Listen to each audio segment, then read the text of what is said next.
আসসালামু আলাইকুম। পবিত্র মাহে রমজানের শুভেচ্ছা। আমরা সবাই রোজা রাখি। রোজা রাখার ফলে আমরা অনেকক্ষণ না খেয়ে থাকি।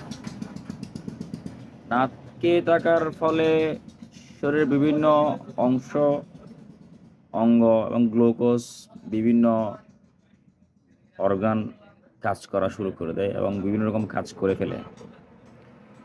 এখন আমরা যদি ইফতারের সময় ইফতারের সময় আমরা অতিরিক্ত মিষ্টি খেয়ে ফেলি, অতিরিক্ত ভাজা পোড়া খেয়ে ফেলি বা অতিরিক্ত পানি খেয়ে ফেলি ফার্স্টে, কিন্তু শরীরে ততটুকু কাজ করে না। কাজ না করার কারণে কি হয়ে যায়, অনেকে দুর্বল হয়ে পড়ে, যার ফলে একটু সমস্যায় হয়ে যায়। তাই সবার কাছে অনুরোধ, রমজানের ইফতারের সময় বিশেষ করে প্রথমে খুব সামান্য ফলমূল খেয়ে তারপর খাবারগুলো আস্তে আস্তে খাওয়া খুব ভালো। আর বিশেষ করে মিষ্টি, ভাজা পোড়া এড়িয়ে চলা শরীরের জন্য অত্যন্ত গুরুত্বপূর্ণ।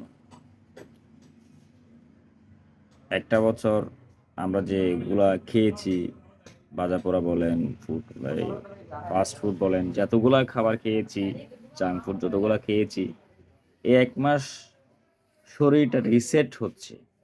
শরীরটা যদি রিসেট, যদি আমরা, আল্লাহ তাআলা একটা নিয়ম করে দিয়েছে, সেটা যদি আমরা না মানি, এখন ইফতারের সময় আমরা বুড়ি বুড়ি তেল, ভাজা পোড়া তেল এবং অতিরিক্ত মিষ্টি আর চিনি দিয়ে যদি ইফতার করি, তাইলে সারাদিন যেটা শরীরের জন্য একটা উপকার, সেটা কিন্তু না হওয়ার সম্ভাবনা বেশি।